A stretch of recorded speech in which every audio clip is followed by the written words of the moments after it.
reason we moved away from Drake was that we felt that we wrapped that story up on Uncharted 4. And that's really the motivation to find a new cast of characters that could actually carry on the Uncharted legacy. Uncharted is more than just Nathan Drake, and I think maybe makes people think a little differently about the Uncharted series as far as what they think of when they think of Uncharted.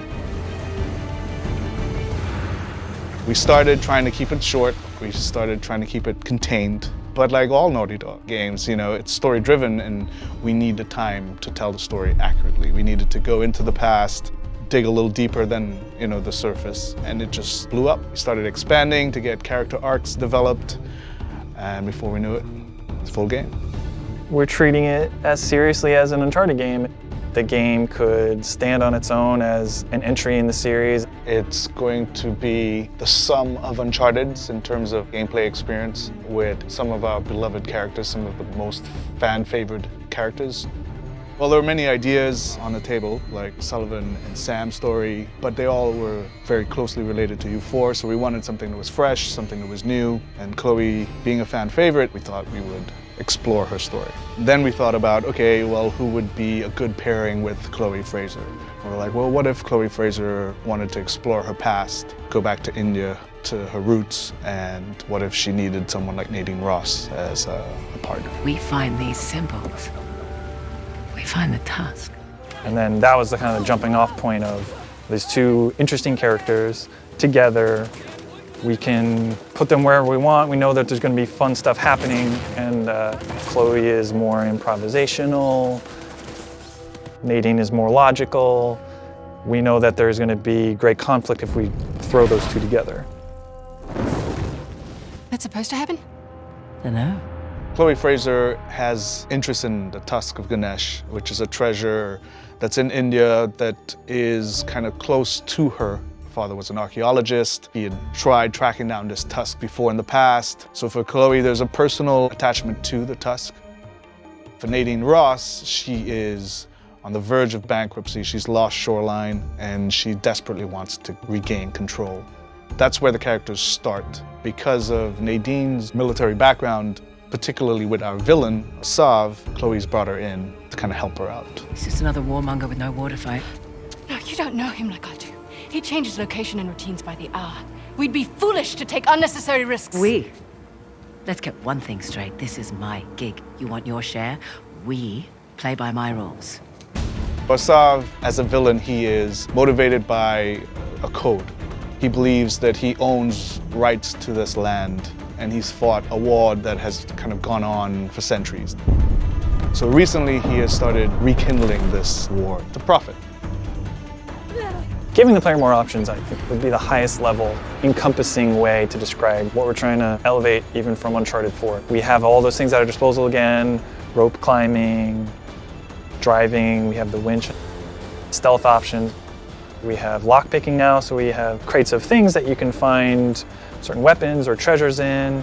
We just present you with a lot of stuff that the player can then decide what to do, and then, of course, having an allied character with you during all of those things and making sure that they can react and be as lifelike as possible as a human would.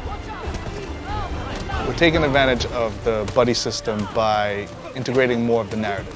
For example, if our characters in the story aren't communicating well, or they're upset, or they're aggravated, it will reflect in the gameplay. So if I've just come out of a heated argument with Nadine Ross, in the gameplay you will feel that tension, you will feel that aggravation.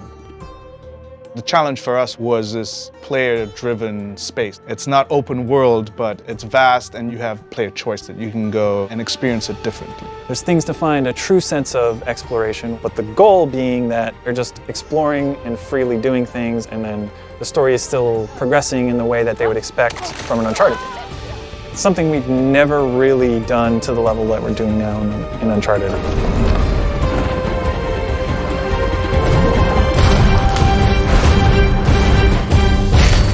Uncharted The Lost Legacy, we wanted to take a lot of the new combat elements that we introduced in Uncharted 4 and put it into some newer and more expansive environments.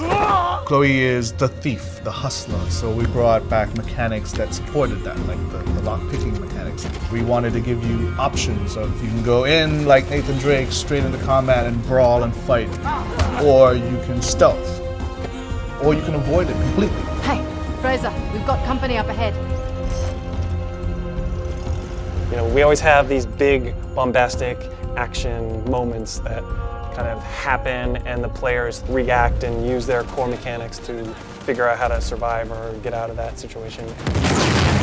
We've got those in spades. It's a saw!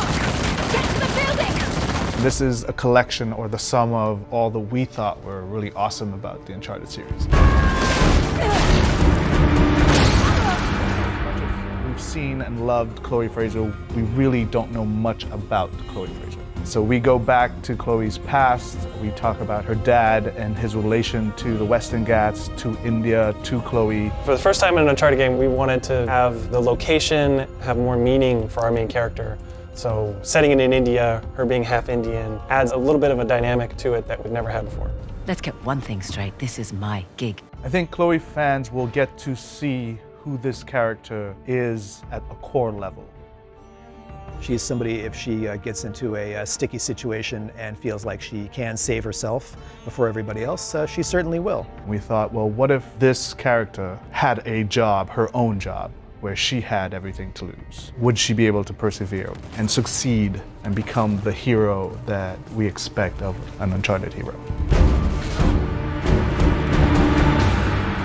Developing stories and characters for the Uncharted series, what we always want to try to find are characters that can play off of each other's strengths and weaknesses. The choice of Nadine and Chloe, how natural they actually do feel in this world. Yes, it's a different experience, but it's equally as engaging. Chloe's after the golden tusk of Ganesh. She's desperate to get her hands on this artifact. She enlists the only person she thinks is capable enough, which is Nadine Ross.